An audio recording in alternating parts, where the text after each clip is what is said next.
हम लोग श्रीमद् भागवतम के तीसरे स्कंद के 24वें अध्याय के 5वें श्लोक से आगे पढ़ेंगे। कल जो गलती हुई थी उसको सुधार ले रहा हूँ, मतलब कल भी बताया था, फिर बोल दे रहा हूँ कि यहाँ पे पहले श्लोक में बोला है शालिनी। मैत्रेय वाचा, मतलब मैत्रेय मुनि शालिनी कह रहे हैं देवहूति को, अपनी पत्नी को नहीं, देवहूति कह रहे हैं। तो क्यों शालिनी कह रहे हैं? शालिनी मतलब श्लाघनीय। तो श्लाघनीय क्यों कह रहे हैं? श्लाघनीय मतलब प्रशंसनीय। प्रशंसनीय क्यों है? क्योंकि उनके वो भगवान की माँ बनने वाली है, और इस बात को स्मरण कर रहे थे कर्दम ऋषि, क्योंकि भगवान ने नाम लिया था कि तुम्हारी शादी देवहूति से होगी और मैं तुम्हारे उसके गर्भ से तुम्हारा पुत्र बनूंगा। ये बात उनको याद थी, तो स्मरण करके बोले थे। उसके बाद बोले हैं ऋषिर्वाचा, अर्थात कर्दम ऋषि बोल रहे हैं कि तुम खेद मत करो, तुम्हारे गर्भ से भगवान आएंगे। एक बात यहां ध्यान रखिएगा, अदूरात, बहुत जल्दी। इसको यहां नोट कर लीजिएगा कि अभी आज के डिस्कशन में पॉइंट आएगा। यहां बोल रहे हैं अदूरात, बहुत जल्दी। तो बहुत जल्दी का मतलब साल भर में। इस संतान के बारे में अगर बात करें तो बहुत जल्दी का मतलब साल, बहुतों को 2 साल। ये आप नोट कीजिएगा, यही सोच रहे हो शायद आप। मैंने इसीलिए कहा कि जब आप कोई प्रश्न करते हो, जब तक मैं उसको विद कमेंट्रीज आप लोग को पढ़ा ना लूं उस सेक्शन को, मैं कुछ उत्तर नहीं दे सकता, क्योंकि यही मन में चल रहा था। मैंने केवल ट्रांसलेशन वगैरह पढ़े थे पहले, तो कुछ चल रहा था कितना समय लगा होगा। एक्चुअली मुझे कुछ क्लियर भी नहीं था कथा कि क्या शादी के बाद संतान हुआ, क्या हुआ। अब आपको क्लियर हुआ कि हुआ क्या। अभी कुछ क्लियर नहीं हो रहा ना कि कब आए कर्दम कपिल मुनि कब प्रकट हुए, समझ में नहीं आ रहा है। अभी आएगा क्लियर। लेकिन ये नोट कर लीजिएगा, अदूरात संप्रपश्यते, बहुत जल्दी, तुम्हारे बहुत समय नहीं लगेगा, बहुत जल्दी ही तुम्हारे गर्भ में आएंगे। ये नोट कीजिएगा। अब उसके आगे हम बात करते। फिर उन्होंने ये भी कहा कि तुम इसलिए तत्पर हो जाओ, तुमने पहले व्रत धारण किए हैं पिछले जन्मों में, अब फिर से नियम दम समन संयम से रहो, भगवान की पूजा करो, अपने को योग्य बनाओ, ईश्वरम भजा। और फिर चौथे में बोले कि तो मान लो पूछे क्यों करूं भगवान की पूजा, तो कह रहे कि तुम्हारे द्वारा आराधित होकर भगवान विष्णु मेरे यश का विस्तार करेंगे और तुम्हारे हृदय की ग्रंथि को काटेंगे, ब्रह्म ज्ञान देकर औदर्यो, तुम्हारे गर्भ में यानी तुम्हारे पुत्र के रूप में प्रकट होकर, गर्भ से तुम्हारे पुत्र के रूप में प्रकट होंगे। तो यह भी एक बहुत सुंदर बात है कि प्रसिद्ध होगी तुम कि भगवान तुम्हारे पुत्र बने हैं। खंबे से नहीं प्रकट हो जाएंगे। ये तो आप नहीं कहेंगे खंबानंदन तो भगवान नरसिंह देव का नाम नहीं है, तो नरसिंह देव ये सुख तो किसी माँ को नहीं दिए ना। भगवान चाहते तो वहीं किसी उस महल के किसी खंबे से किसी से कहीं से प्रकट हो जाते, लेकिन ऐसा फिर उनको माता देवहूति को वो वात्सल रस का सुख नहीं मिलता, वो सुख नहीं मिल पाता। तो यद्यपि पितृ के रूप में होंगे, पुत्र के रूप में होंगे, लेकिन तुम्हें ब्रह्म ज्ञान देंगे, ये कहा। अब इनकी आज्ञा को मानते हुए देवहूति ने भक्ति करना शुरू किया। इससे पहले तो कौन बोल रहा है? कर्दम ऋषि। अब फिर मैत्रेय वाचा। इसलिए कंफ्यूज मत हो जाएगा कि पहली बार तो मैत्रेय वाचा, फिर मैत्रेय वाचा क्यों बोल रहे हैं। नहीं, मैत्रेय वाचा देन ऋषि वाचा एंड देन मैत्रेय वाचा। कंफ्यूज नहीं होएगा। मगर अगर आप थोड़ा ध्यान देंगे तो कंफ्यूज हो सकते हैं कि मैत्रेय वाचा बोला था, बीच में ऋषि वाचा भूल जाएंगे, शायद भूल सकते हैं। तो ध्यान दीजिए कि मैत्रेय वाचा, फिर ऋषि वाचा और फिर मैत्रेय वाचा। मैत्रेय उवाच देवहूत्यपि संदेशं गौरवेण प्रजापतिः देवहूत्यपि संदेशं गौरवेण प्रजापतिः सम्यक् श्रद्धाय पुरुषं कूटस्थम् अभजद् गुरुम् सम्यक् श्रद्धाय पुरुषं कूटस्थम् अभजत् गुरुम् देवहूत्यपि संदेशं गौरवेण प्रजापतिः देवहूत्यपि संदेशं गौरवेण प्रजापतिः सम्यक् श्रद्धाय पुरुषं कूटस्थम् अभजत् गुरुम् सम्यक् श्रद्धाय पुरुषं कूटस्थम् अभजत् गुरुम्। मैत्रेय उवाच देवहूत्यपि संदेशं गौरवेण प्रजापतिः देवहूत्यपि संदेशं गौरवेण प्रजापतिः सम्यक् श्रद्धाय पुरुषं कूटस्थम् अभजत् गुरुम् सम्यक् श्रद्धाय पुरुषं कूटस्थम् अभजत् गुरुम्। बहुत अच्छी बातें हैं बताई गई हैं श्री मैत्री ने कहा, देवहूति में अपने पति कर्दम के आदेश के प्रति अत्यंत श्रद्धा तथा सम्मान था, क्योंकि वे ब्रह्मांड में मनुष्यों के उत्पन्न करने वाले प्रजापतियों में से एक थे, महान व्यक्ति थे, ये कहने का अर्थ है। हे मुनि, कौन मुनि? विदुर जी। ये कंठ, क्योंकि विदुर जी के नाम के आगे विदुर मुनि तो लिखा नहीं है, लेकिन मैत्रेय मुनि बात किससे कर रहे हैं? विदुर जी। तो कहेंगे विदुर का नाम में तो मुनि कभी आए नहीं, यहाँ कहां से आ गया? तो मुनि मतलब मननशील, समझे ना बात? भले ही अभी तक विदुर मुनि वाचा नहीं लिखा है, लेकिन वह भी तो मननशील है। भक्तों का स्वभाव ही होता है मननशीलता। तो इसलिए कह रहे मुनि, हे मुनि, इस प्रकार वह ब्रह्मांड के स्वामी घट घट के वासी श्री भगवान की पूजा करने लगी। तो आप यहाँ देख रहे हैं कि कर्दम ऋषि ने कैसे माता देवहूति को आदेश दिया, और इंगित किया जा रहा है पीछे कि भगवान विष्णु है, अर्थात उन्होंने भगवान विष्णु की उपासना उसके बाद शुरू कर दी। मैत्रेय उवाच, मैत्रेय मुनि ने कहा, देवहूति, देवहूति भी, अपि मतलब भी, प्रजापति संदेश, प्रजापति कर्दम जी की। यहाँ यह कहने की क्या जरूरत है कि प्रजापति बहुत सारे हैं, तो ऐसा नहीं कि ब्रह्मा जी की बात सुन ली। यहाँ पे प्रजापति का अर्थ है प्रजापति कर्दम जी की, जो प्रजा को उत्पन्न करने वाले हैं, उनके संदेश को, अर्थात आदेश को। अब ये इंटरेस्टिंग है, क्या संदेश आदेश होता है? क्या ये संदेश आदेश होता है? आचार्यों ने समझाया संदेश मतलब आदेश को, लेकिन आप देखिए कि आदेश दिए क्यों ये? क्योंकि भगवान उनको बोले थे, उसी संदेश को वे आगे दे रहे हैं। उस अर्थ में समझ पा रहे हैं? भगवान ने कहा था कि मैं देवहूति के द्वारा तुम्हारा पुत्र बनूंगा, ये भगवान ने बताया ना। तो अब मैसेज पास किया जा रहा है, लेकिन वह आदेश के रूप में ही आया ना। यद्यपि भगवान ये नहीं बोले सीधे कि देवहूति को बोलना मेरी पूजा करे, ये नहीं बोले थे, लेकिन वो जान रहे हैं कि भगवान की मां बनने के लिए अपने मन को पवित्र करना जरूरी है। एक ही बात एकदम समझ लीजिए, प्रभुपाद समझाते हैं, सत्वम विशुद्धम वसुदेव शब्दितम, शुद्ध सत्व को वसुदेव कहा जाता है, और उसी में भगवान प्रकट होते हैं। आप भागवतम में श्लोक को ढूंढ लेना, इसमें लिखा हुआ है। तो जब तक व्यक्ति का हृदय शुद्ध सत्व में स्थित नहीं होगा, वहां भगवान प्रकट नहीं होते। आगे आप सुनेंगे दशम स्कंद में भगवान वसुदेव जी के हृदय में प्रकट हुए, फिर हृदय से माता देवी की हृदय में ट्रांसफर हो गए। दोनों का हृदय शुद्ध सत्वमय था, ट्रांसेंडेंटल था, ये बात है। तो इसलिए इस संदेश को जो वो बोले कि तुम भगवान तुम्हारे गर्भ से प्रकट होंगे, उसके संग संग ये बात उनको बोलनी जरूरी थी कि तुम विशेष रूप से भगवान की आराधना करो। Is it okay? ये इसलिए संदेश को मैं जो समझ पाया, इसीलिए संदेश को आदेश के रूप में कहा गया है। संदेश इज नॉट एग्जैक्टली आदेश, संदेश इज नॉट आदेश, लेकिन कभी कभी संदेश आदेश हो सकता है। आपके गुरुजी बोले थे कि ऐसा कर लेना, तो वहां यद्यपि व्यक्ति संदेश दे रहा है, लेकिन उसके द्वारा व्यक्ति को आदेश मिल जाता है। Is it not?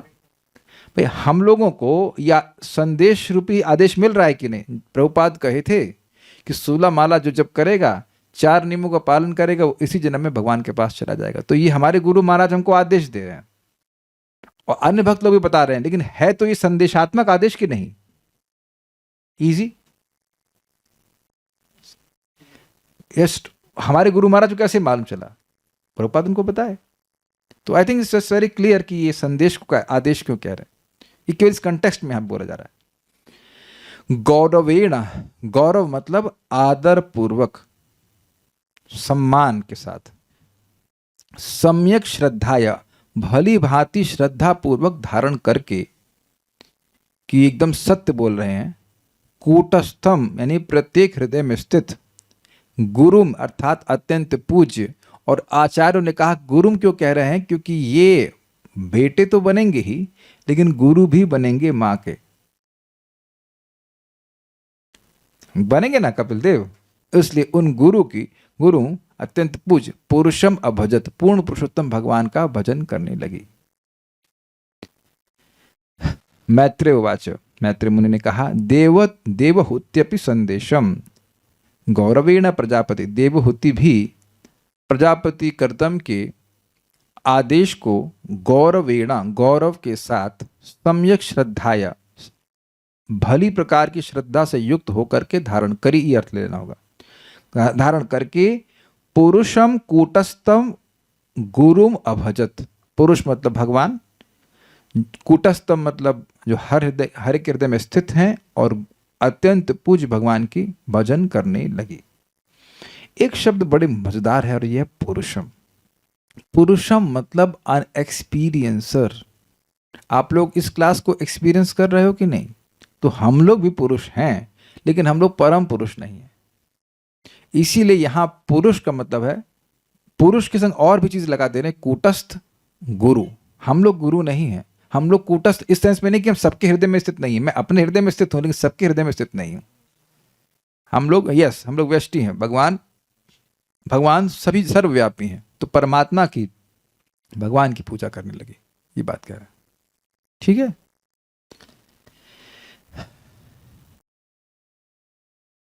ये कितना अजीब से लगेगा ना कि किसी माता जी को कहा जाए सच में कि तुम्हारे बेटे परमात्मा बनेंगे। कौन सी माता जी यहां डाइजेस्ट कर पाएंगी इस बात को?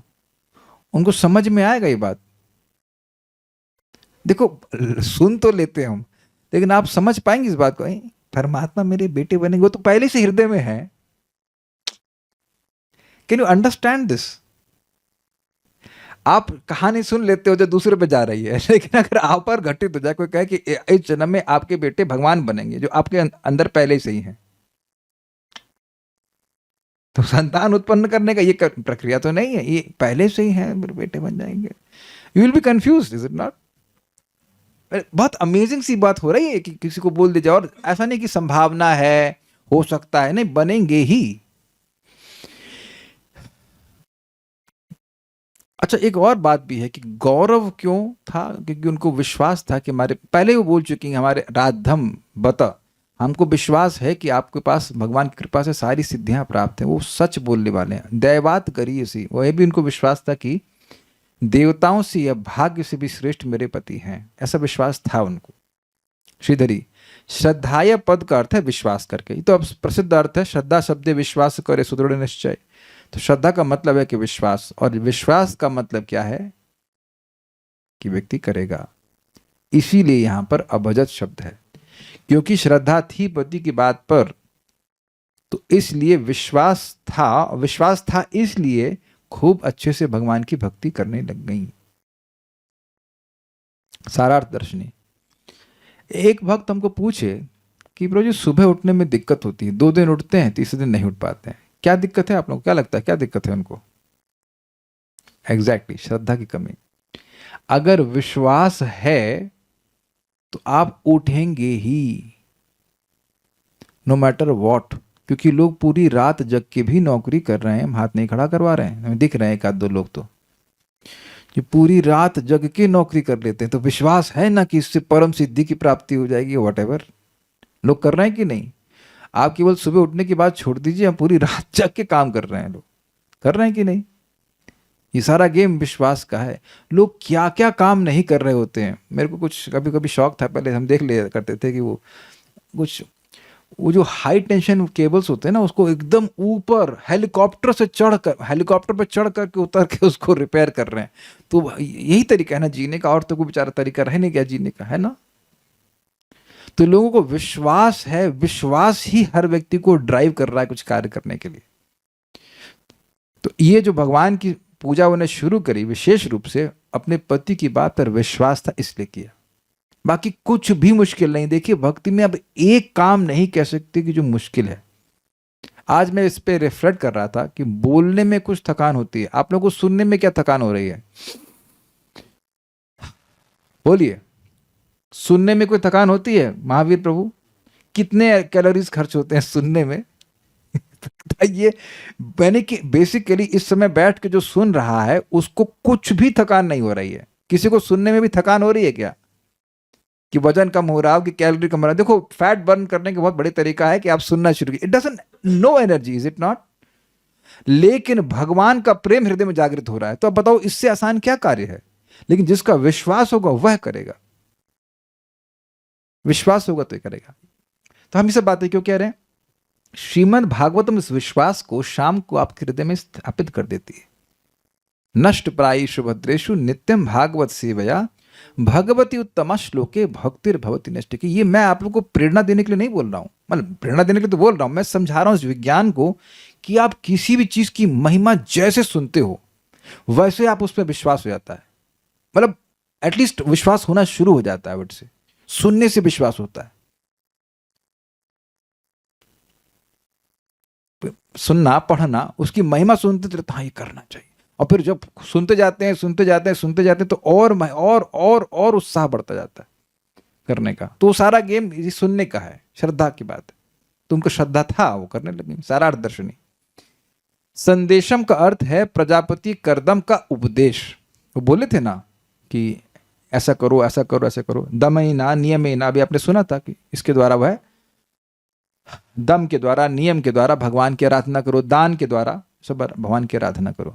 गुरु का अर्थ है वही भगवान जो उनके पुत्र रूप में जन्म लेकर गुरु होंगे। ये अच्छा अर्थ है।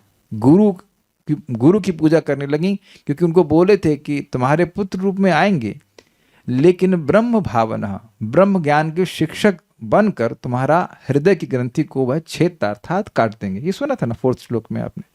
तो उनके मन में ये भी लालसा सूचित हो रही कि पुत्र तो आएंगे ही, भगवान तो आएंगे, मुझे उपदेश देंगे, मुझे उपदेश देंगे। देखिए लालसा वाली बात थोड़ा समझिएगा। पता नहीं आप लोग को ऐसा अनुभव है कि नहीं कि जैसे मेरी माँ नौकरी करती थी तो हम लोग छोटे थे तो मम्मी आएंगी तो दाल चावल बनाएंगे ऐसा रहता था कि खिलाएंगी वो खिलाएंगी, तो या ये है ना, तो इस तरह की लालसा होती है कि ये आएंगे तो हमें ये देंगे, ऐसा कुछ करेंगे। तो इसी प्रकार इस तरह से उनकी भावना थी कि न सिर्फ पुत्र के रूप में आएंगे, वह हमको ब्रह्म ज्ञान का उपदेश भी देंगे। इस भावना में वे पूजा कर रही थी कि मेरे गुरु भी आएंगे। कुछ समझे बात, इसीलिए गुरु शब्द का प्रयोग कर रहे हैं।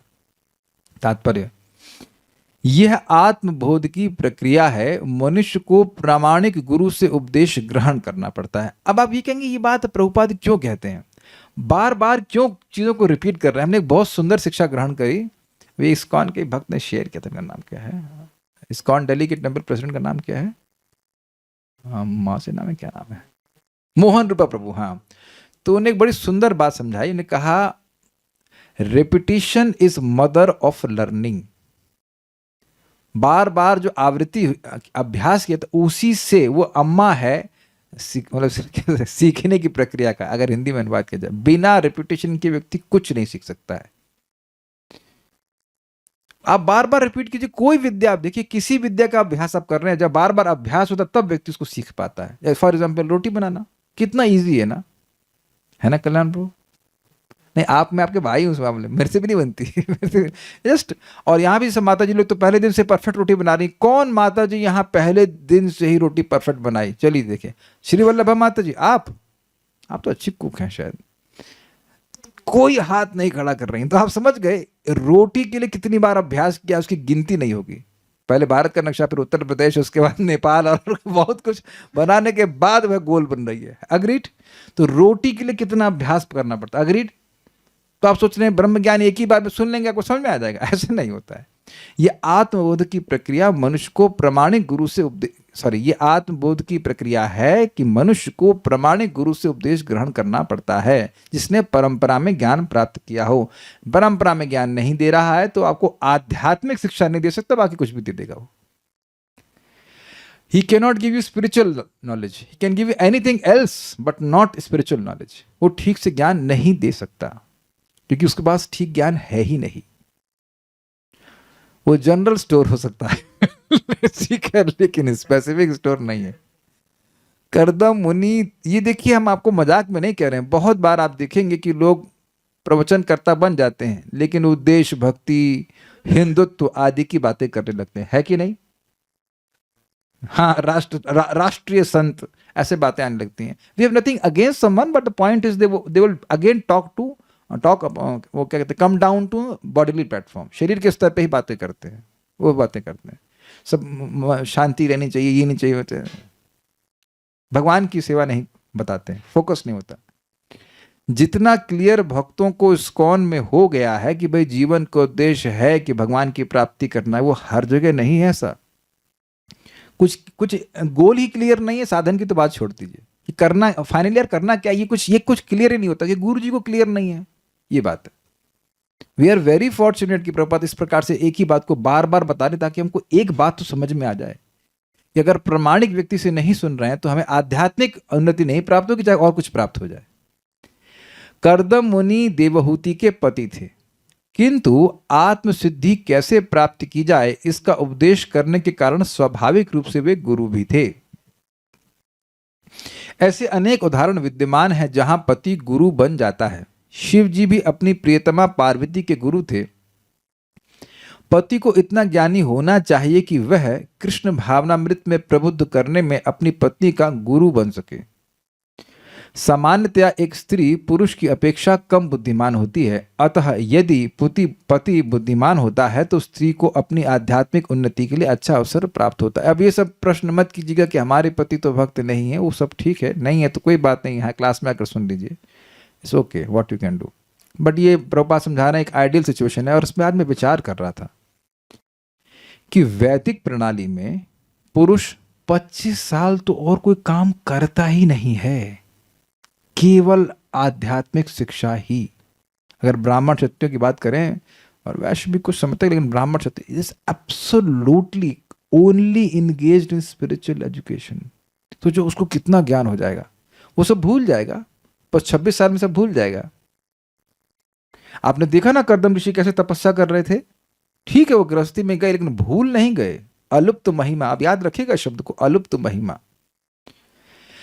और शिव जी बड़े अच्छे एग्जाम्पल हैं। कई बार आप देखिए, तस्मात् परतरम देवी, देवी मतलब आप देवी केवल पत्नी को बोल सकते हैं, बाकी को माता जी बोलना होता है।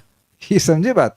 हम प्रभुपाद के प्रवचन में कहीं सुन रहे थे, हम सुन रहे थे प्रभुपाद बोल रहे देवी, व्हेन यू कॉल देवी, देवी दासी तो ठीक है, उस तरह से आप बोले अलग बात, लेकिन किसी को बोले हे देवी, वो केवल हे देवी मतलब पत्नी को बोलना चाहिए, बाकी सबको हे माता जी बोलते हैं। तो वहां पे कई बार बोलते हैं देवी। सारे अर्चनाओं में, सारे आराधनाओं में सर्वश्रेष्ठ क्या है? विष्णु की आराधना। तो अभी इंटरेस्टिंग बात है कि दुर्गा जी को भी डाउट है। दुर्गा जी की सब लोग उपासना किए जा रहे हैं, वो पूछ रहे हैं कि सबसे श्रेष्ठ आराधना किसकी है। उनको उनके दीक्षा गुरु कौन है बताइए जल्दी से, वेदवाद नहीं बताइए। दुर्गा जी के दीक्षा गुरु कौन है? हरिदास ठाकुर जी। आपने सही उत्तर दिया, लेकिन उससे पहले कौन थे? शिव जी। शिव जी से वो राम मंत्र की दीक्षा प्राप्त करती हैं, फिर हरिदास ठाकुर जी से हरे कृष्ण मंत्र की। प्योर डिवोटी हैं भाई वो बोल रही हैं। देखो एक अमेजिंग बात है, लोग कहते हैं दुर्गा जी परेशान कर रही हैं, माया परेशान कर रही है, वो तो बोल रही है तुम गोविंद गायति नित्य श, तुम गोविंद का नाम लो, वो तो बोल रहे हैं गोविंद का नाम लो। अब तुम नहीं ले रहे तो क्या कर सकते? वो कह रही है अरे मूर्ख, वेद पढ़ने की जरूरत नहीं है, गोविंद गायति नित्य श, गोविंद का नाम उच्चारण करो। वो तो बोल रही हैं, तुम कह रहे हो माया परेशान कर रही है। माया देवी तो बोल रही करो। तो उन्हें कैसे मालूम चला? वो स्पष्ट बोलती कि पहले मुझे राम मंत्र के दीक्षा प्राप्त हुई शिव जी से, अब मैं हरे कृष्ण मंत्र बोलना चाहती हूँ। स्पष्ट चतुर्दशामृत में लिखा हुआ है। तो ये दिखा रहा है कि शिव जी उनके गुरु हैं, टीचर हैं। ये बात है। वो भागवतम बोलते रहते हैं, वही पास में दुर्गा जी बैठी सुनती रहती हैं। ये सब बातें हैं। यहां पर स्पष्ट कहा गया है कि मनुष्य को अत्यंत श्रद्धा पूर्वक सम्यक श्रद्धाया गुरु से ज्ञान प्राप्त करना चाहिए और अत्यंत श्रद्धा पूर्वक सेवा करनी चाहिए। देखिए बहुत बहुत बहुत इंपॉर्टेंट बात है। प्रारंभ में व्यक्ति सुनता है और उसको हो सकता है कि श्रद्धा ना हो, उतनी हो सकता है। लेकिन एक बात आप समझिएगा, जब कोई प्रामाणिक व्यक्ति बोल रहे होते हैं तो वो अपना ओपिनियन नहीं दे रहे होते, वो अपना रियलाइजेशन दे रहे होते हैं। ये बात लोगों को, जो बाहर भौतिकतावादी लोग हैं ना, वो बहुत गलत जा रहे हैं कि श्रीला प्रभुपाद अपना ओपिनियन दे रहे हैं या विश्वनाथ चक्रवर्ती ठाकुर जी अपना ओपिनियन दे रहे हैं। This is not the point. जो व्यक्ति सेल्फ रियलाइज्ड हैं वो रियलाइजेशन अपना दे रहे हैं।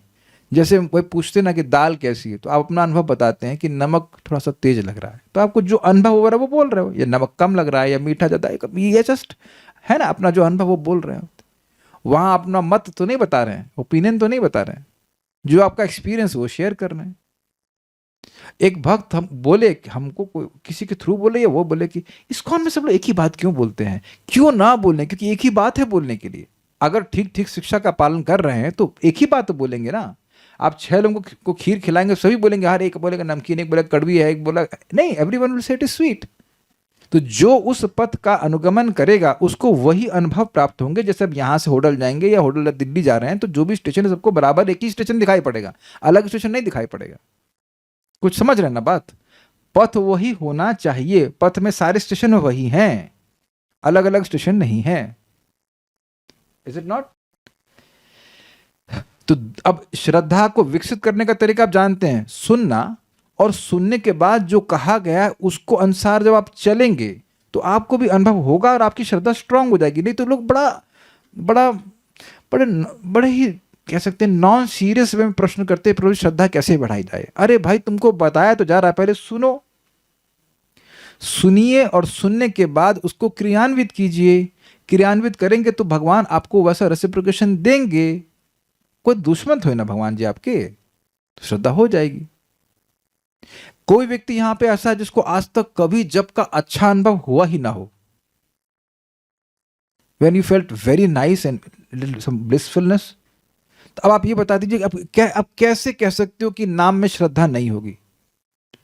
हमको गृहस्थ भक्त भी बहुत से भक्त बोलते हैं, हम नाम नहीं बोलूंगा, लेकिन भागवत सुनने से, नाम जप करने से उनकी भोग वासना समाप्त हो रही है। हम तो किसी को नहीं रोक रहे हैं ना, मैं तो किसी को नहीं रोक रहा हूं ना।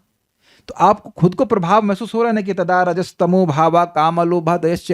मैंने पहले सुना कि तदा रजस तमो भावा, रजस तमस का भाव कम होता है, उससे काम और लोभ कम होता है, ये आपने सुना। अब धार्मिक हैं, भक्त हैं, तो विश्वास हुआ। लेकिन जब आप नित्य भागवत सुन रहे हैं तो अनुभव करेंगे कहां कम हो रहा है। Is it not?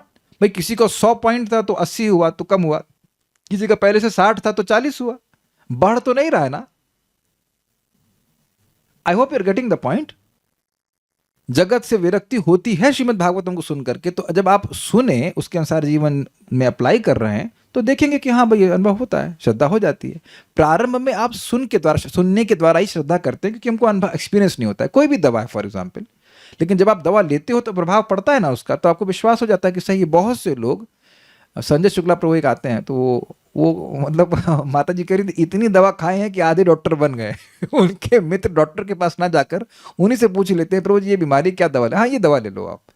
तो अब वो एक्सपीरियंस के द्वारा डॉक्टर बन गए। समझे ना बात? तो ये बड़ी इंटरेस्टिंग, उनको विश्वास हो गया, ये आप ट्राई कीजिए, यही कर लीजिए। तो ये बड़ी इंटरेस्टिंग बात है कि व्यक्ति को श्रद्धा कैसे डेवलप होती है, पहले सुनता है और फिर उसके बाद उसको क्रियान्वित करता है। हाँ, ये है तरीका। श्रील विश्वनाथ चक्रवर्ती ठाकुर ने भगवत गीता की टीका करते हुए गुरु उपदेश पर विशेष बल दिया है। अब मैं कुछ श्लोक बताता हूं। व्यवसायात्मिका बुद्धिर एकः कुरु नंदना बहुशाखा हिनंताश्च बुद्धयो व्यवसायिना। इस टीका पर चक्रवर्ती पाद ने जो टीका करी है बड़ी सुंदर है। व्यवसायात्मिका बुद्धिर एकः, जिसकी व्यवसायात्मिक बुद्धि, उसकी एक ही बुद्धि होती है। कैसी बुद्धि होती है? मैं अपने गुरु के आदेश के द्वारा मुक्त हूं या बद्ध हूं, मुझे कोई फर्क नहीं पड़ता, मैं गुरु के आदेश का पालन करूंगा। अब देखो, गुरु के आदेश का पालन करके आप बद्ध होंगे क्या? नहीं होंगे। लेकिन भावना भक्त की है कि मेरे जीवन का उद्देश्य बस गुरु की आज्ञा का पालन करना है। और आप ध्यान देना कि आपके जीवन में अगर कुछ अड़चन आएगी तो उन लोगों की वजह से आएगी जो आपके मन में डाउट उपस्थित करेंगे कि तुम कैसे श्योर हो सकते हो कि 16 माला करके तुम भगवान के पास चले जाओगे। अगर भक्ति के जीवन में आपके अड़चन आएगी तो बस ये, अगर आपके मन में खूब जोरदार श्रद्धा है तो कोई ताकत नहीं है जो आपको रोक दे नाम जप करने से, है कि नहीं? कोई है ऐसा व्यक्ति जो आप में से किसी को 16 माला करने से रोक दे? देखिए, हम अब नाम तो नहीं रख सकते। हमारे ग्रुप में एक माता जी, उनके पति बहुत अगेंस्ट हुए भक्ति के, मारपीट भी किए, सब कुछ किए, और मतलब बहुत परेशान किए उनको। अल्टीमेटली उनको छोड़ भी दिए, लेकिन वो भक्ति नहीं छोड़ी। I am proud of such people. मतलब ऐसा मेरे संग तो नहीं हो रहा है, और जस्ट आई वाज अमेज्ड कि उनको छोड़ दिए, उस समय छोड़ दिए जब वो उनको ऑपरेशन हुआ था, और बड़ी कठिनाई में थी। इतना स्ट्रांग श्रद्धा है भगवान के प्रति कि ना चाहे कुछ हो जाए भक्ति नहीं छोड़ने वाले। देखिए, हम ये नहीं कह रहे हैं कि पति छोड़ दो, ऐसा हम सब बात नहीं बोल रहे, लेकिन इतना स्ट्रांग श्रद्धा है कि चाहे कुछ भी हो जाए। बहुत बड़ी बात हुई ना, वो इसीलिए छोड़े कि वो भक्ति कर रही थी, बाकी उसे कोई प्रॉब्लम नहीं था।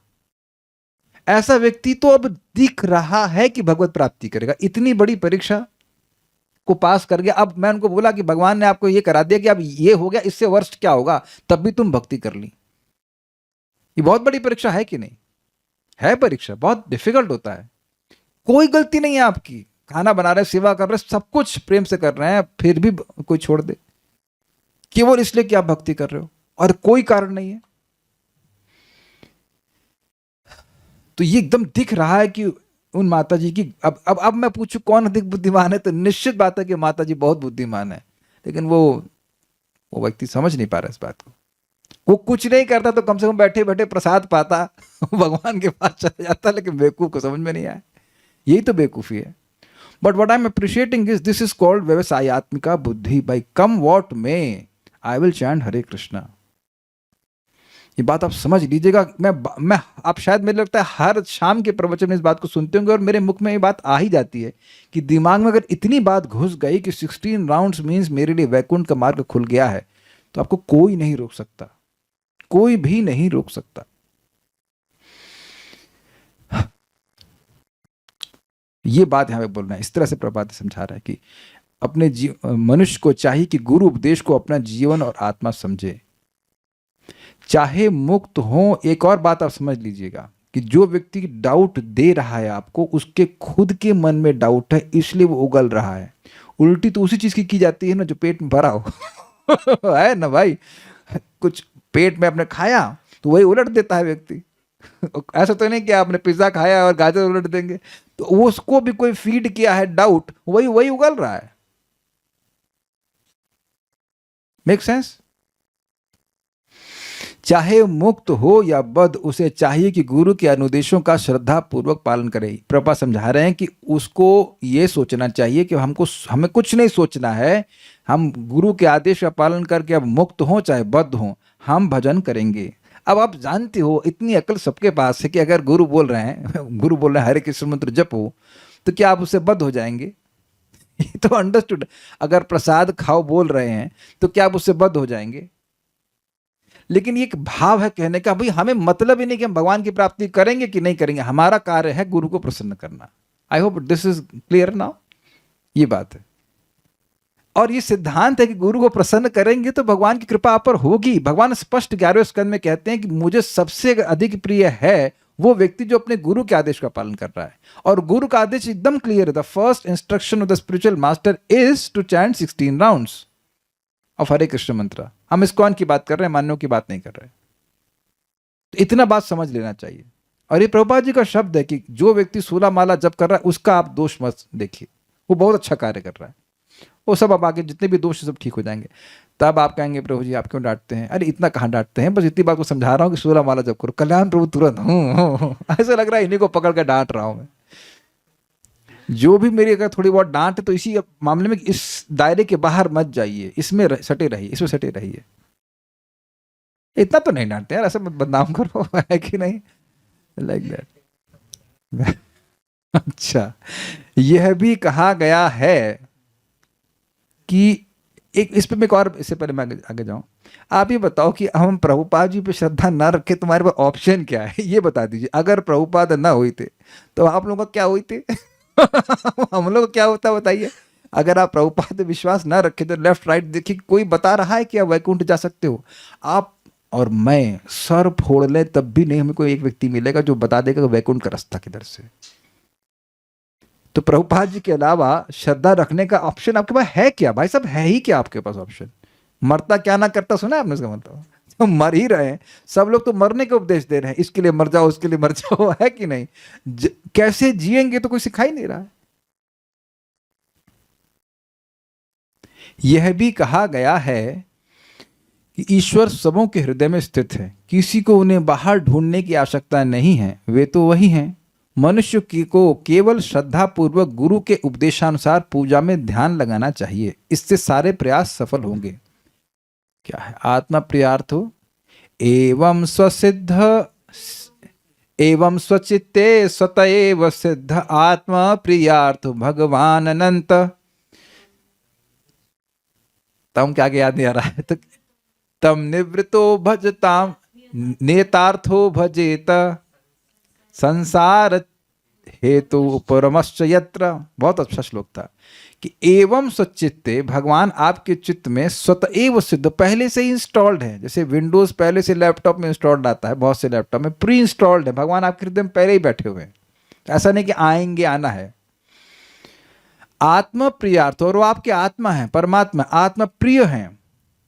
प्रिय आत्मा प्रियार्थ हो, प्रिय मतलब उनकी सेवा सुख सेव्य है, वो सुख सेव्य है, उनकी सेवा करेंगे तो अच्छा लगता है। आप सभी लोगों का, कुछ लोगों का, एटलीस्ट कुछ लोगों का अनुभव होगा कि आप भगवान को अगरबत्ती अर्पण करते होंगे, धूप दीप अर्पण करते होंगे, फूल अर्पण करते होंगे, तो थोड़ा अगर सचेत होंगे तो आप देखेंगे कि आपको बहुत अच्छा लगता होगा। अगर आप करते हैं तो, नहीं करते हैं तो कोई बात नहीं, कोई बात नहीं मतलब फिर वो एक्सपीरियंस नहीं होगा। भगवान के बारे में सुनते हैं तो अच्छा लगता होगा। एंड दैट इज नॉट कि मैं बोल रहा हूं अच्छा लगना चाहिए, तब नेचुरली यू फील नाइस, क्योंकि भगवान प्रिय हैं और जिनसे हमारा प्रेम होता है उनकी सेवा करना हमको अच्छा लगता है। प्रमाण है कि आप लोग स्वयं सुनने के लिए आते हैं, आपको अच्छा लगता है भगवान की बात सुनने में, मुझे अच्छा लगता है बोलने में। I hope it is clear ये बात। तो गुरु की बात मानने से, श्रद्धापूर्वक सेवा करने से भगवान प्रसन्न होते हैं और अपने आप को प्रकट करते हैं। यद्यपि वो हृदय में हैं, लेकिन प्रकट तब करते हैं जब हम लोग सेवा करते हैं। यह भी स्पष्ट है कि पूर्ण पुरुषोत्तम भगवान सामान्य बालक की तरह प्रकट नहीं होते, वे यावत रूप में, मतलब जैसे वे हैं उस रूप में प्रकट होते हैं। जैसा कि भगवद गीता में कहा गया है, वे अपनी आत्म माया से प्रकट होते हैं। अब एक प्रश्न हो जाएगा कि भगवान कृष्ण तो बच्चे के रूप में प्रकट हुए, क्या ये सच बात है? कितने लोग स्वीकार करेंगे इस बात को? नहीं। पहले देवकी के सामने कैसे चतुर्भुज रूप में प्रकट हुए, फिर वो चतुर्भुज बच्चे के रूप में होंगे, फिर उनको टेंशन, अरे सामान्य बच्चे को हमको छुपाने में दिक्कत हो रही है, जब चतुर्भुज बच्चा होगा तो तुरंत पहचान लेगा, कंस मार डालेगा आपको, तो आप चेंज कीजिए, तब फिर वो एक सामान्य शिशु के रूप में हुए। और माता यशोदा के भी पुत्र के रूप में हुए, लेकिन माता यशोदा को देख नहीं पाई वहां पे, उनको, वो तो बेहोश हो गई थी उस समय, वो बेहोश थी, तो वो वहां तो वो चतुर्भुज रूप में नहीं हुए, जरूरत भी नहीं थी प्रकट होने की, वहां तो बच्चे के रूप में ही हुए, लेकिन वो देख नहीं पाए। लेकिन इधर तो हुए ना चतुर्भुज रूप में, ऐसा बोल रहा है। कई बार आप देखेंगे माता अदिति के सामने भी बच्चे होने से पहले वो बोले कि चतुर्भुज रूप में प्रकट हुए, फिर बोले कि मैं बच्चा बनूंगा, फिर वो वामन देव के रूप में आए, ऐसा करके। ठीक है, तो वे कब प्रकट होते हैं? जब वे भक्त की पूजा से प्रसन्न होते हैं, तब भक्त प्रार्थना कर सकता है कि वे उसके पुत्र रूप में जन्म लें। भगवान प्रत्येक हृदय में पहले से आसीन हैं, अतः यदि भगवान किसी भक्त के शरीर से प्रकट होते हैं तो इसका यह अर्थ नहीं लगाना चाहिए कि अमुक स्त्री उनकी माता हो गई, जैसे खंबा नरसिंह देव का बाप नहीं हो जाता है। भगवान तो हर जगह वहीं कहीं से भी प्रकट हो सकते हैं। फिर भी वात्सल्य रस का आस्वादन कराने के लिए भगवान ऐसा व्यवहार करते भी हैं। वे तो सदैव विद्यमान रहते हैं और अपने भक्त को प्रसन्न करने के लिए उसके पुत्र रूप में प्रकट होते हैं। इस बात को मैं फिर एक बात बताना भूल गया था, पुरुषम शब्द की व्याख्या फिर से करूंगा। पुरुषम मतलब अनुभव करने वाला, भोक्ता, एंजॉयर, एक्सपीरियंस करने वाला। तो जब भी आप भक्ति कर रहे हैं तो आपकी भक्ति को भगवान एक्सपीरियंस करते हैं। और इसी बात को सच्चिदानंद महाराज कहते हैं, परम पूज्य सच्चिदानंद महाराज बार बार कहते हैं, he hears you, he hears you. आज सुबह हम लोग सुन रहे थे शास्त्र की सेवा करना भक्ति है, तब मैं उसमें विचार कर रहा था कि शास्त्र की सेवा करना भक्ति है, मतलब सेवा का क्या उद्देश्य होता है? सेव सुखी होना चाहिए, तो शास्त्र की वैसी व्याख्या करना जो कि परंपरा के अनुसार है, वह शास्त्र की सेवा है, क्योंकि भगवान सुन रहे हैं। यही सूत्र मुझे परम पूज्य वृंदावन चंद्र महाराज ने, मतलब ऑब्वियसली महाराज क्लास में बता रहे थे, और बहुत सिंपल सूत्र है। देखिए, भगवान सबके हृदय में, ये सीखा आपने, और हर जीव भगवान का प्रेमी है, ये भी सीख लिया आपने। तो वो बात बोलिए जो भगवान को पसंद आए। समझ पा रहे हैं सूत्र प्रीचिंग का? You speak what will please Krishna. भगवान का मुंह नहीं बन जाना चाहिए, क्या बोल रहा है, क्या लिखा है, क्या लिखा है, क्या बोल रहा है, ऐसा नहीं होना चाहिए। मन गडमड नहीं बोलना चाहिए। गडमड समझे ना, गड़बड़ बड़बड़ बड़बड़ बोल दिया, लिखा कुछ और बोले जा रहे हैं, कहीं और डायरेक्शन में जा रही, ऐसा मत कीजिएगा। आप भी संतुष्ट नहीं होंगे, भगवान तो होंगे ही नहीं, और हम भी संतुष्ट नहीं होंगे, सामने वाला भी संतुष्ट नहीं होगा। Very easy way to preach, you repeat the words of the previous predecessor acharyas, उनकी बात को यथामति समझ में उसको रिपीट कीजिए, बस उससे भगवान प्रसन्न हो जाएंगे। बाकी कोई हो या ना, लेकिन भगवान प्रसन्न हो जाएंगे, और एक्चुअली भगवान प्रसन्न होंगे तो जीव भी प्रसन्न होगा, उसको सुख मिलेगा। सिंपल सा सूत्र है। भगवान सबके हृदय में हैं, हमारे हृदय में भी हैं, तो ऐसा नहीं है कि लिटरली आपको बाहर ही जाना होगा तभी भगवान आपकी भक्ति को स्वीकार करेंगे। बहुत अच्छी बात यहाँ पे आ रही। एक श्लोक हम और ले पाएंगे, उसके बाद फिर रुकते हैं। अब बड़ा इंटरेस्टिंग बात थी, बोले थे कि अदूरात संप्रपश्यते, बहुत समय नहीं लगेगा, तुम्हारे पुत्र बनेंगे, लेकिन यहां तो कुछ गड़बड़ हो जा रही है।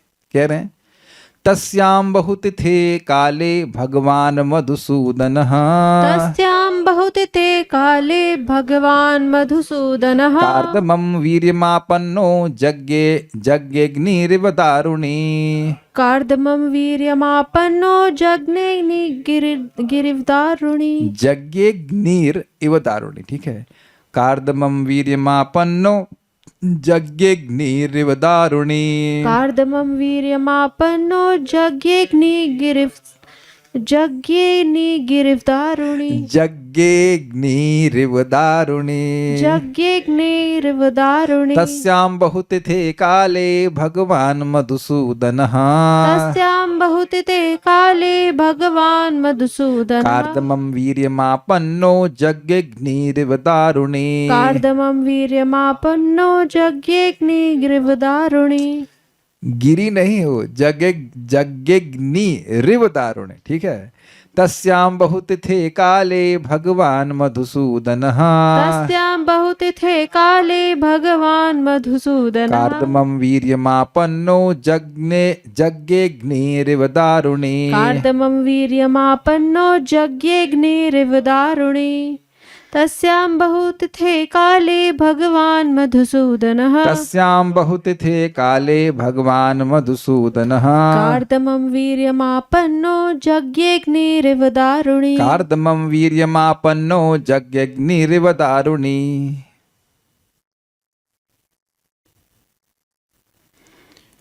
अनेक वर्षों बाद मधुसूदन अर्थात मधु नामक असुर के संहार करता पूर्ण पुरुषोत्तम भगवान कर्दम मुनि के वीर में प्रविष्ट होकर देवहूति गर्भ में उसी प्रकार प्रकट हुए जिस प्रकार किसी यज्ञ के काष्ठ में से अग्नि उत्पन्न होती है। तो यहाँ दिखा रहे हैं कि कपिल भगवान प्रकट हो गए हैं, और उदाहरण दिया जा रहा है अग्नि से जैसे काष्ठ से, लकड़ी से जैसे अग्नि प्रकट होती है। तो लकड़ी में अग्नि भरी जाती है और फिर अग्नि प्रकट हो जाती है ना वेदवादिनी। माचिस में आप अग्नि भरती हैं और फिर उसको घिसती हैं और प्रकट हो जाती, यही तो है ना भाई, ना? ऐसा नहीं होता? क्या होता है फिर? माचिस में अग्नि होती है, लाई माचिस लाई, देखा हम पूछे भाई, ना रुक जाइए, हम जलाएंगे नहीं, बट हम जस्ट सेइंग कि भाई इसमें कहाँ अग्नि दिख रही है आपको? कह रहे घर्षण से, अच्छा तो घिसते हैं, नहीं घिस रहे हैं तो नहीं हो रही है, लेकिन आप जानते हैं मसाले वाली तरफ से घिसेंगे प्रॉपर तरीके से तो अग्नि प्रकट हो जाती है। एग्जैक्टली इसके अंदर है, लेकिन एक प्रक्रिया से प्रकट हो जाती है। यानी कि अग्नि जो लकड़ी में पहले से ही है, वो प्रक्रिया हुई तो प्रकट हो गई। तो इसलिए भगवान हर जगह है। इसलिए यह नहीं सोचना चाहिए कि जैसे यहां एक जीव किसी पुरुष के वीर का आश्रय लेकर फिर देह प्राप्त करता, उस तरह से भगवान भी कोई भौतिक शरीर धारण किए, ऐसा नहीं होता है। इसलिए एक वीर का दूसरा अर्थ भी दिया गया है, उसको भी हम समझाएंगे, मतलब आचार्यों ने समझाया है। लैंग्वेज को देख करके व्यक्ति अपने अनुभव के अनुसार निर्णय पे ना आ जाए। वीर का आश्रय लिए, उसके बाद वह माता देवहूति के द्वारा प्रकट हो, ना ना ना ना, वो भाई वो कहाँ नहीं है पहले ये बता दीजिए आप। पहले बोल दिया ना कि भगवान हर जगह अवस्थित है, कूटस्थ मतलब हर जगह अवस्थित है, कहाँ नहीं है पहले ये बता दीजिए आप। तो वो एक बोलने की शैली है कि हाँ वीर पे स्थित हुए और प्रकट हो गए, तो वही प्रपा समझा रहे हैं, पिछले श्लोक में समझा चुके हैं कि क्या खंबे से भगवान प्रकट हुए तो क्या खंबा उनका बाप हो गया? तो खंबा हो या उनका वीर हो, जो कुछ भी हो, तो उसके द्वारा वो, ऐसा नहीं कि उसका वो आश्रय ले रहे हैं, उसका वो सहारा ले रहे हैं, तभी प्रकट हो सकते हैं। वो कैसे भी कहीं से भी प्रकट हो सकते हैं। लेकिन एक और अर्थ भी है, उसको भी हम समझेंगे। अब दूसरी बात यहाँ पे जो है वो है बहु तिथे काले, तिथि तिथे समय, अनेक वर्षों बाद। और क्या बोले थे ये? अदूरात। तो कहीं ये तो कॉन्ट्रडिक्शन हो गया, बहुत जल्दी बोल रहे हैं और यहां बोल रहे हैं बहुत समय के बाद। तो देखिए बहुत समय का मतलब क्या है, कई कई जन्मों की साधना के बाद भी भगवान के चरण कमलों का दर्शन भी नहीं होता है, तो वो कुछ सालों के बाद, बहु भी लगा दीजिए, लेकिन कुछ सालों के बाद अगर भगवान बेटा ही बन जाएं तो वह अधूरात ही हुआ कि नहीं हुआ? वेदवाद नहीं, माइक लीजिए। नोएडा दूर है कि ऑस्ट्रेलिया? ऑस्ट्रेलिया। ऑस्ट्रेलिया। तो आप नोएडा जो है पैदल पहुंच जाती हैं। तो आपने कहा दूर नहीं है, अधूरा। तो ठीक, अब आप तुलना कीजिए, ऑस्ट्रेलिया से तो बहुत दूर है ना, लेकिन ऐसा भी नहीं कि नोएडा एकदम बिल्कुल अभी जो दरवाजा खोला और मम्मी के पास पहुंच गए, ऐसा तो नहीं होता है ना। Do you agree? लेकिन आप ऑस्ट्रेलिया से तुलना कीजिए तो कम दूर है ना। ऑस्ट्रेलिया अमेरिका से किसी तुलना करेंगे तो कम दूर हुआ कि नहीं? बहुत कम दूर है। तो अधूरा तो उन्होंने गलत नहीं कहा, जिस खूब साधना करे तब भी भगवान की प्राप्ति नहीं हो पाती है सामान्यतः लोगों को, तो वह इसी जीवन में बेटा बन जाए कुछ सालों के बाद, 10 20 50 जो भी, हम उसमें वर्णन नहीं है, तो वह कम ही कहा जाएगा कि नहीं कहा जाएगा? तो ये बात आप लोग सब स्वीकार करेंगे, तो इसलिए कोई कॉन्ट्रडिक्शन नहीं है। बहुत थे काले, अनेक वर्षों बाद, यानी इस प्रकार से वो सेवा करते रहे, तब भगवान, यानी भगवान षडैश्वर्य पूर्ण भगवान मधुसूदन, जो मधु नामक दैत्य को मारने वाले हैं, वह श्री हरि, कार्दमम वीर्यम, कर्दम जी के वीर में आपन्ना, यानी प्रवेश करके, तस्याम यज्ञ इव, देवहूति के गर्भ से उत्पन्न हुए, इव जैसे दारुणी अग्नि, काष्ठ में अग्नि उत्पन्न होती है, तस्याम बहुतते काले, देवहूति में बहुत समय के बाद भगवान मधुसूदन कार्दमम वीर्यमापन्न, कर्दम ऋषि के वीर का आश्रय लेकर उसमें प्रवेश करके यज्ञ प्रकट हुए, अग्नि रिव दारुणी, जैसे अग्नि दारुणी में प्रकट होती है। सब कुछ छूटा तो नहीं? कुछ शब्द नहीं, तस्याम शब्द छूट गया शायद ना, नहीं छूटा नहीं है। सारार्थ दर्शनी, कार्दमम वीर्यम, मतलब कर्दम ऋषि के वीर से यहाँ उनका भक्ति प्रभाव अभिप्रेत है। वीर का मतलब प्रभाव भी होता है। तो कहने का अर्थ है कि कर्दम ऋषि की भक्ति इतनी अधिक थी कि उसकी वजह से भगवान उनके पुत्र बने। ध्यान दीजिएगा कि ऐसा है, ऐसा नहीं है कि वो कहे कि तुम पूजा करो और मैं अब रेस्ट करता हूँ। वह भी पूजा कर रही थी, अर्थात माता देवहूति भी और कर्दम ऋषि भी भगवान की आराधना कर रहे थे। तो पहले से कर ही रहे थे, बीच में थोड़ा सा इंटरमिशन आ गया था, विहार करना पड़ा था, महल वहल बनाना पड़ा, लेकिन वो तो भक्ति फिर से कंटिन्यू कर दी अपनी, अलुप्त महिमा। समझे? वीर का दूसरा अर्थ उनका प्रभाव, भक्ति का ऐसा प्रभाव था। भक्ति का एक प्रभाव क्या है? श्री कृष्ण आकर्षणी साचा, श्री कृष्ण को आकर्षण करने वाली, भगवान को आकर्षण करने वाली है।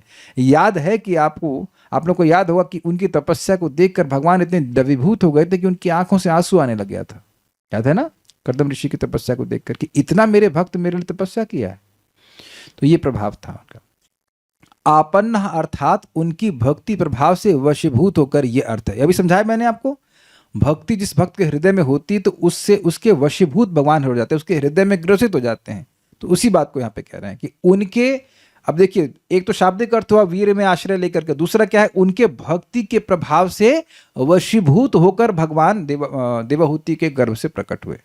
और इसको बिल्कुल स्पष्ट समझ सकते हैं कि जैसे पहले वसुदेव जी के हृदय में आए थे तो देवकी के हृदय में आए, तो भगवान वसुदेव जी की भक्ति से प्रभावित हुए तब ना उनके हृदय में आए। तो इस तरह से भी समझ सकते हैं इस बात को। अग्नि रिव दारुणी, जैसे काष्ठ के भीतर अग्नि रहती है, उसी प्रकार वही भगवान देवहूति में अंतर्यामी रूप में रहकर भी पुत्र रूप में प्रकट हुए, ये अर्थ है। जैसे जैसे लकड़ी में अग्नि बिल्कुल सर्वव्यापी होती है कि नहीं?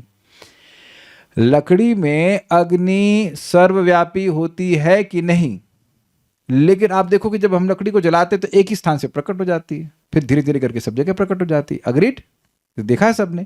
तो माता देवहूति के द्वारा प्रकट जरूर हुए, लेकिन माता देवहूति के पूरे शरीर में व्याप्त हैं, वो कण कण में व्याप्त है, ये कहना चाहते हैं। क्लियर हो गया? ठीक है। तात्पर्य यहां यह स्पष्ट कहा गया है कि भगवान यद्यपि कर्दम मुनि के पुत्र रूप में प्रकट हुए, किंतु वे हैं सदैव पूर्ण पुरुषोत्तम भगवान ही। ऐसे कह सकते हैं, है नहीं आना चाहिए, दो बार आ गया ना। किंतु वे सदैव पूर्ण पुरुषोत्तम भगवान ही रहते हैं, अर्थात इसीलिए यहाँ पे शब्द है भगवान षड ऐश्वर्य पूर्ण रहते हैं, उनके ऐश्वर्य में कोई कमी नहीं आती। भाई क्यों ऐसा कहते हैं?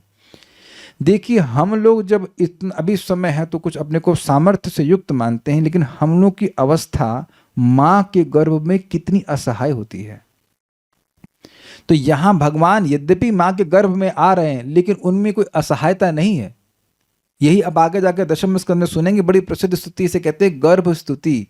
भगवान माता देवी की गर्भ में है और बड़े बड़े देवता शिव जी ब्रह्मा जी आकर उनकी स्तुति कर रहे हैं। अब भाई जो गर्भ में है उसकी हालत कितनी खराब होती है ना। आप आगे जाकर सुनेंगे, बच्चा गर्भ में भगवान से प्रार्थना कर रहा है, निकाल लीजिए, बड़े दुखे हैं, ये अब गलती नहीं करूंगा, भक्ति करूंगा, ये सब बोलता है। तो अब एक गर्भ में बच्चा कितना असहाय होता है, लेकिन यहां शब्द क्या है? भगवान।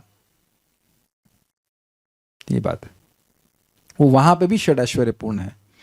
काष्ठ में अग्नि सदैव विद्यमान रहती है, किंतु एक निश्चित विधि से अग्नि प्रज्वलित की जाती है। इसी प्रकार ईश्वर सर्वव्यापी हैं, वे किसी भी वस्तु से प्रकट हो सकते हैं, वे अपने भक्त के वीर से भी प्रकट हो सकते हैं, प्रकट हुए। जिस प्रकार सामान्य जीवात्मा किसी जीवात्मा के वीर का आश्रय लेकर जन्म ग्रहण करता है, उसी प्रकार श्री भगवान अपने भक्त के वीर में स्थित होकर उसके पुत्र रूप में अवतरित होते हैं। लेकिन इवा शब्द है उसके जैसा हम लोग और किसी तरह से पैदा हो ही नहीं सकते, एटलीस्ट मनुष्य योनि में।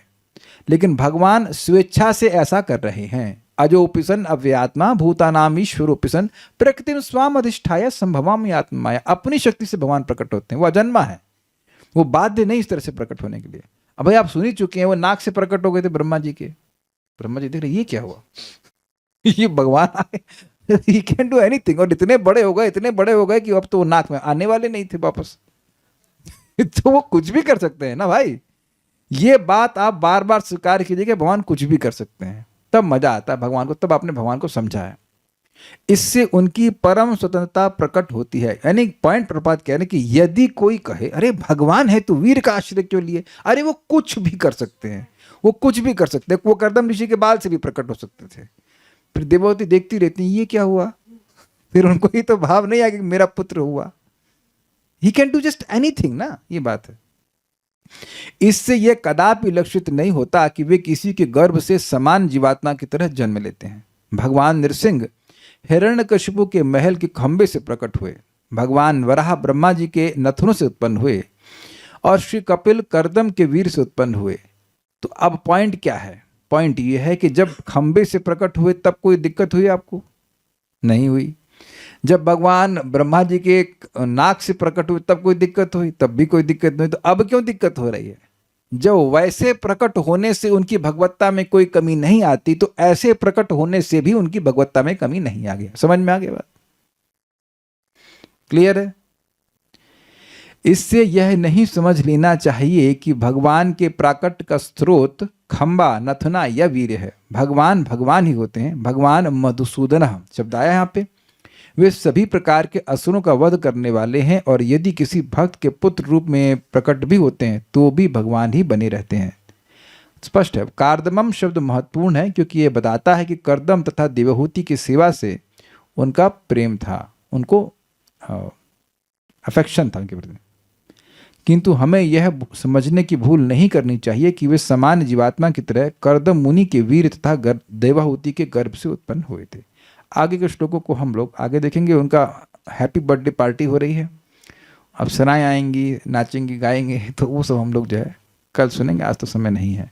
कोई प्रश्न तो है नहीं, समझ में आ ही रहा होगा। Stop here. श्रीमद् भागवतम की जय, श्रील प्रभुपाद की जय, निताई गौर प्रेमानंदे।